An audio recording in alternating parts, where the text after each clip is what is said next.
கர்த்தருக்கு ஸ்தோத்திரம். இந்த பதிவிலும் கூட மிக முக்கியமான ஒரு செய்தி குறித்து நாம் பார்க்கவிருக்கிறோம்.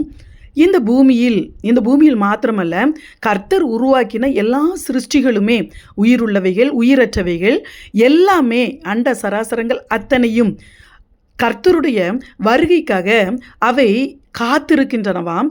ஏகமாய் அவைகள் தவித்து கொண்டிருக்கிறதாம். அதை குறித்து தான் நான் பார்க்கவிருக்கிறோம். ஆனால் நாம் எப்படி இருக்கிறோம்?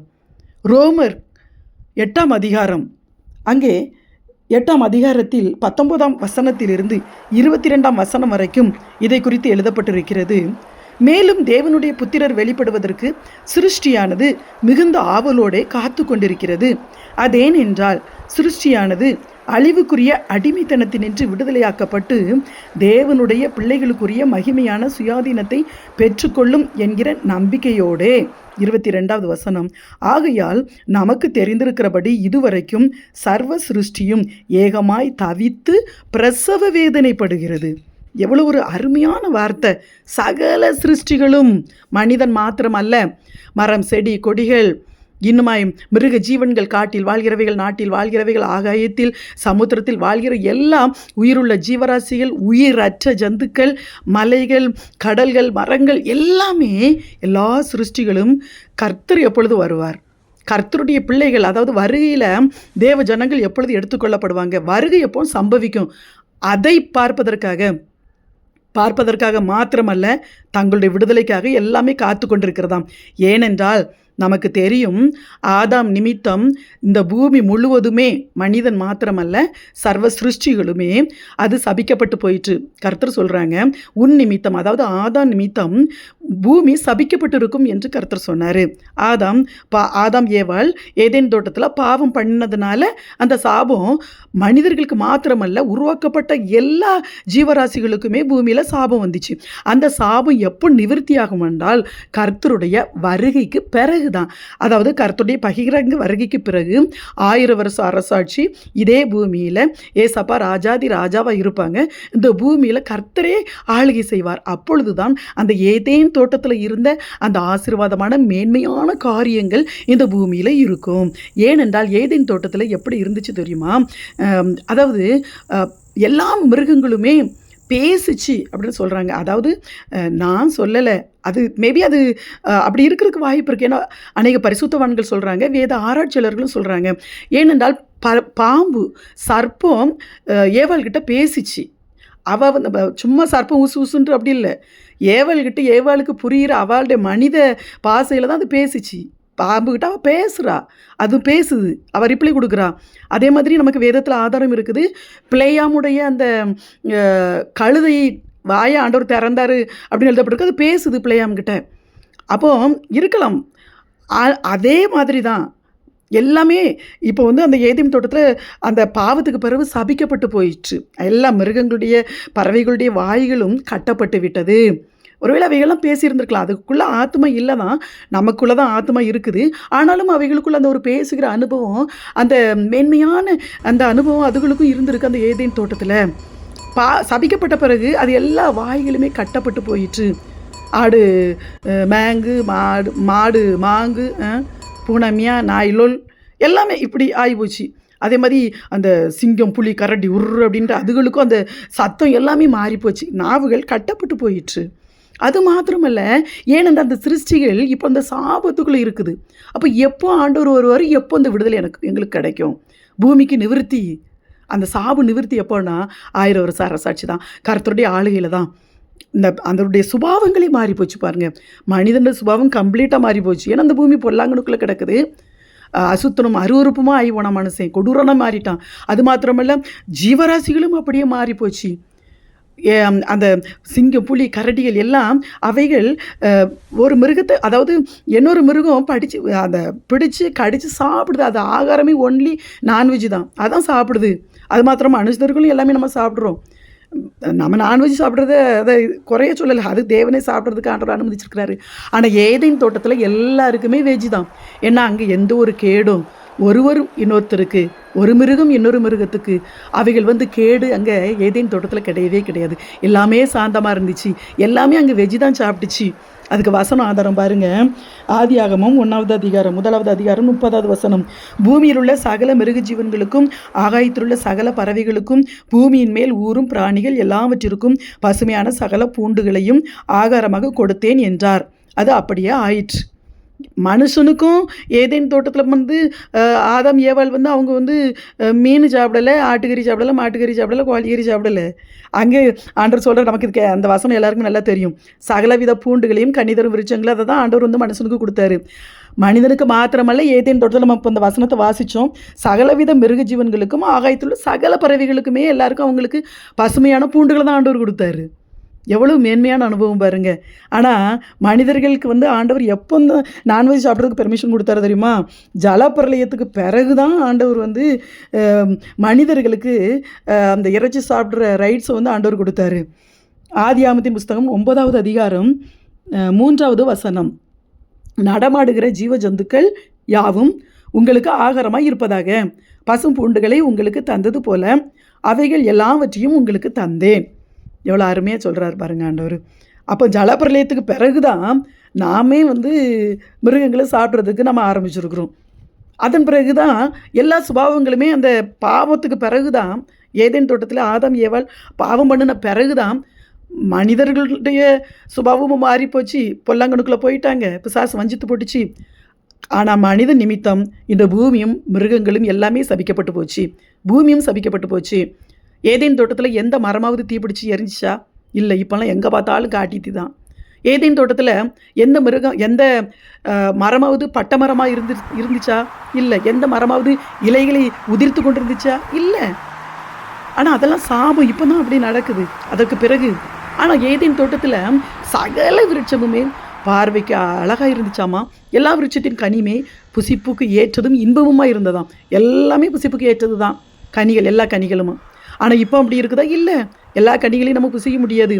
என் வேப்பாங்க இருக்குது, இன்னுமே சில பழங்கள் இருக்குது இந்த உலகத்தில், சில காய்கள் இருக்குது, சில காளான்கள் இருக்குது. அதெல்லாம் சாப்பிட்டா விஷம், மனுஷன் செத்து போவான். அப்படிப்பட்ட கனிகளும் காய்களும் உள்ள மரங்கள் இருக்குது இந்த பூமியில், கனிகள் இருக்குது. ஏன்னா ஏதேன் தோட்டத்துக்கு பிறகு தான் அது, அந்த அனுபவத்துக்கு பிறகு தான் அந்த மரங்களுடைய கனிகள் கூட அப்படி மாறிப்போச்சு, சாபமாக மாறிப்போச்சு. ஆனால் 1000 வருஷ அரசாட்சியில் அந்த ஏதேன் தோட்டத்தில் எவ்வளோ மேன்மையாக இருந்துச்சோ, எவ்வளோ சந்தோஷம், மனமகிழ்ச்சி.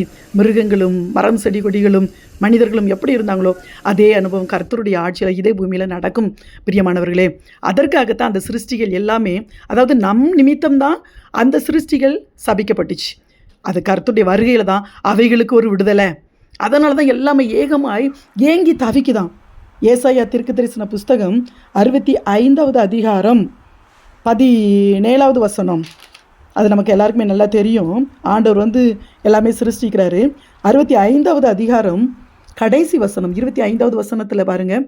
ஓனாயும் ஆட்டுக்குட்டியும் ஒருமித்து மேயும், சிங்கம் மாட்டை போல வைக்கோலை தின்னும், புழுதி சர்ப்பத்துக்கு இரையாகும், என் பரிசுத்த பர்வதமெங்கும் அவைகள் தீங்கு செய்வதும் இல்லை, கேடு உண்டாக்குவதும் இல்லை என்று கர்த்தர் சொல்லுகிறார். ஓனாயும் ஆட்டுக்குட்டியும் ஒருமித்து மேயுமா. 1000 வருஷ அரசாட்சி குறித்து தான் ஆண்டவர் இந்த அதிகாரத்தில் பேசியிருக்கிறாரு, சொல்லியிருக்கிறார் ஆண்டவர். இம்பாசிபிள். இப்போ ஓனாயும் ஆட்டுக்குட்டியும் சேர்ந்து மேயுமா? மேயும்னா என்னது? புல் மேயும், வைக்கோல் சாப்பிடும், புல்ல மேயும், அதுதான் மேயும்னு எழுதப்பட்டிருக்கு. ஓனாயி ஆட்டுக்குட்டி எப்போது சேர்ந்து மேயுமா? ஆட்டுக்குட்டியை அடித்து சாப்பிட்றோம். சிங்கம் மாட்டை போல் வைக்கோலை தின்னுமா. உலகத்தில் பழமொழி சொல்லுவாங்க, புலி பசித்தாலும் புல் திங்காது அப்படின்ட்டு. ஆனால் இது சாத்தியம் எப்போ தெரியுமா? 1000 வருஷ அரசாட்சியில். ஏன்னா சிங்கம் புலி எல்லாமே வைக்கோல் தான் சாப்பிடுமா. அங்கே 1000 வருஷ அரசாட்சியில் இவைகள் வேறு மிருகங்கள் அடித்து சாப்பிடாது. சுபாவமே மாறி போயிடும், சாந்தமாக மாறி போயிடும். ஏதேன் தோட்டத்தில் எப்படி இருந்துச்சோ அப்படி மாறி போயிடும். எல்லாமே ஒரு கேடு கிடையாது, ஒரு தீங்கு கிடையாது. கர்த்தருடைய ஆட்சியில் அது வருகையில் தான் அப்படி நடக்கும். அதனால தான் சிருஷ்டிகள் எல்லாம் தவித்து காத்திருக்குதான், பிரசவ வேதனையோடு கூட கர்த்தருடைய வருகைக்காக. ஏன் இவ்வளோ எக்ஸ்பிளனேஷன்னா, அவைகள் எல்லாம் இவ்வளவு கர்த்தருடைய வருகைக்காக ஏங்கி காத்திருந்து எப்போ வருவார் ஆண்டவர்னு பிரசவ வேதனைப்படுதாமா. நமக்கு எப்படி இருக்கும்? நம்ம எப்படி இருக்கும்? அவைகளுக்காக ஆண்டவர் ஜீவனை கொடுக்கல. வேற எந்த சிருஷ்டிகளுக்காக ஆண்டவர் தன்னுடைய ஜீவனை கொடுக்கல, ரத்தம் சிந்தலை. மனிதர்களாகிய நமக்காக மாத்திரம்தான் ஆண்டவர் தன்னுடைய ஜீவனை தந்தார், தன்னுடைய ரத்தத்தை சிந்தினார். ஆனால் அவைகளெல்லாம் இப்படி தவிக்குது, பிரசவ வேதனைப்படுது. நம்ம எப்படி இருக்கும்? நமக்காக உயிரே ஆண்டவர் கொடுத்தாரு. ஆண்டவரை பார்க்கணும், ஆண்டவர் எப்போ வருவார் அப்படிங்கிற ஆசை இருக்குதா? தவிக்கிறோமா? இந்த உலகத்திலேக்காகவே நம்ம இன்றைக்கி தவிக்கிறாங்க மனுஷங்க.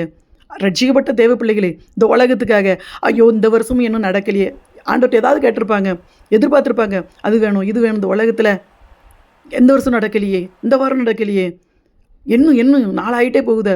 இந்த தவிப்பு, பூமிக்குரிய தவிப்பு தான்.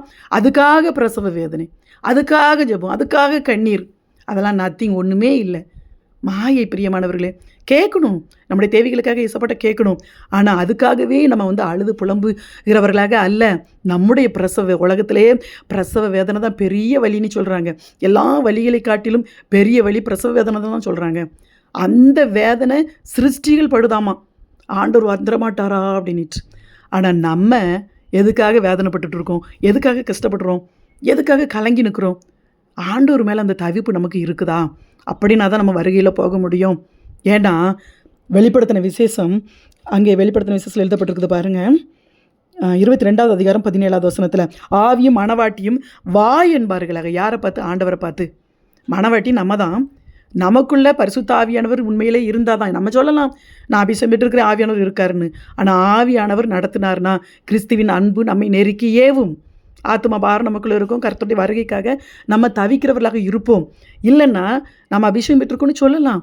ஆனால் இந்த உலகத்துக்காக தவிச்சுக்கிட்டு, இந்த உலகத்துக்காக புலம்பிக்கிட்டு, அதுக்காகவே இருந்தோன்னா நம்மக்கிட்ட வேறு ஆவி தான் இருக்குது. கோபம், எரிச்சல், கசப்பு, வெறுப்பு, இன்னும் சுபாவங்கள் மாறல. இந்த உலக காரியங்களுக்காக, இந்த ரகசிய பாவங்களில் இருக்கிறவங்க, ரட்சிக்கப்பட்டிருக்கோன்னு சொல்கிறவங்க, இப்படிப்பட்டவர்களுக்குள்ள என்ன ஆவி இருக்குது? இந்த உலகத்தின் ஆவி இருந்துச்சுன்னா நம்ம ஆண்டவர் வருவாருங்கிற எதிர்பார்ப்பும் இருக்காது, வந்துருவாரோங்கிற பயம்தான் இருக்கும். நிறைய பேருக்கு கர்த்தர் வருவாருங்கிற அந்த எண்ணமே இருக்காது. நிறைய கிறிஸ்தவங்க அப்படி தான் இருக்கிறாங்க. ஆனால் அபிஷேகம் பெற்றிருக்கிறோன்னு சொல்லுவாங்க. ஆனால் சிந்தனை ஃபுல்லாக அந்த உலகத்திலே இருக்கும். ஆனால் நாம் ஆவியானவர் உண்மையிலே நமக்குள்ளே பரிசுத்த ஆவியானவர் இருந்தார்னா வருகைக்கு நம்ம ஆசைப்படுவோம், பயப்பட மாட்டோம். எப்போ வருவாருங்கிற நம்ம எண்ணங்கள் ஃபுல்லாக ஆண்டவர் மேலேயே இருக்கும். அதுக்காக நம்ம தவிப்போம், எப்போ ஆண்டவர் வருவார், எப்போ நம்ம போவோம் அப்படின்ட்டு. அதுக்காக நம்ம பிரயாசப்படுவோம், இன்னும் ஆண்டவர் போல் மாறணும் அப்படின்ட்டு நம்ம ஆசைப்படுவோம். இன்னும் கர்த்தருக்கு பிரியமில்லாத காரியங்கள் நம்ம விடணும் அப்படின்னு நம்ம அதுக்காக, நம்ம பரிசுத்தத்துக்காக ஆண்டவர்கிட்ட கெஞ்சுவோம். ஆனால் நம்ம இன்றைக்கி எதுக்காக ஆண்டவர்கிட்ட கெஞ்சிக்கிட்டு இருக்கோம்? நம்முடைய தேவைகளுக்காகவா? ஆண்டவருக்காகவா? பிரியமானவர்கள், நமக்குள்ள ஆவியானவர் உண்மையிலே பரிசுத்த ஆவியானவர் இருந்தால் தான் நம்ம ஆவியும் மணவாட்டியும் அந்த ஆவியானவருடைய ஏவுதலின்படி தான் நம்ம ஆண்டவரை வாங்கப்பா அப்படின்னு நம்மளால் கூப்பிட முடியும். இல்லைன்னா நம்மளால் கூப்பிட முடியாது. ரோமருக்கு எழுதின நிருபத்தில் அந்த 8வது அதிகாரத்தில் நீங்கள் முன்னாடி உள்ள வசனங்களை நீங்கள் வாசித்து பாருங்கள். ஆவியின் சிந்தை மரணம், மாம்ச சிந்தை மரணம், ஆவியின் சிந்தை தான் ஜீவன். ஆவியினாலே மாம்சத்தின் சிந்தை நம்ம நினைச்ச கிரியைகளை அழிக்கணும்.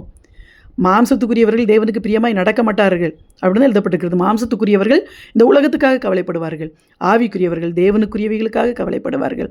ஆவியே உயிர்ப்பிக்கிறது என்று எழுதப்பட்டிருக்கிறது. ஏன்னா வருகையில், கர்த்தருடைய வருகையில் நமக்குள்ளே இருக்கிற பரிசுத்த ஆவியானவர் தான் நம்முடைய சரீரத்தை மறுரூபம் ஆக்குவார். நமக்கு சரியாக இருந்தோன்னா தான். நமக்குள்ளே ஆவியானவருக்கு நம்ம இடம் கொடுக்கலன்னா, இந்த உலகத்தின் மாம்சத்தின்படி நம்ம நடப்போன்னா வருகையில் நம்முடைய சரீரம் மறுரூபம் ஆகாது. ஏன்னா மறுரூபம் ஆகிறது ஆவியானவர் தான் நம்மளை மறுரூபம் ஆக்குகிறார். ஆவியின்படி நடக்கிறவர்கள் மாத்திரமே மறுரூபமாக்கப்படுவார்கள் ஏனென்றால் கிறிஸ்துவை உயிர்ப்பித்த தேவனுடைய ஆவியானவர் என்று எழுதப்பட்டிருக்கிறது. கிறிஸ்துவின் சரீரம் உயிர்ப்பிக்கப்பட்டது தேவ ஆவியானவராலே, அவர் முதற் பலன். அதே போல தான் நமக்குள்ள கிறிஸ்துவின் ஆவியானவர், பரிசுத்த ஆவியானவர் இருந்தால் மாத்திரமே, அவருடைய வழிநடத்துதலின்படி நாம் நடந்தால் மாத்திரமே, இந்த அளவுக்கு நம்ம ஆண்டவர் வருகைக்காக நம்ம தவித்து பிரசவ வேதனை படுகிறவர்களாக நம்ம இருந்தால் மாத்திரமே நாம் சரீரம் மறுரூபமாகவும் வருகையில் எடுத்துக்கொள்ளப்படுவோம். நம்ம ஆயத்தமாகவும். பிரியமானவர்களே, ஆண்டவரை வாஞ்சிப்போம், வருகைக்கு ஆயத்தமாகவும். கர்த்தரை பரிசுத்தப்படுத்துவார், வருகையில் ஏற்றுக்கொள்வார். ஆமென்.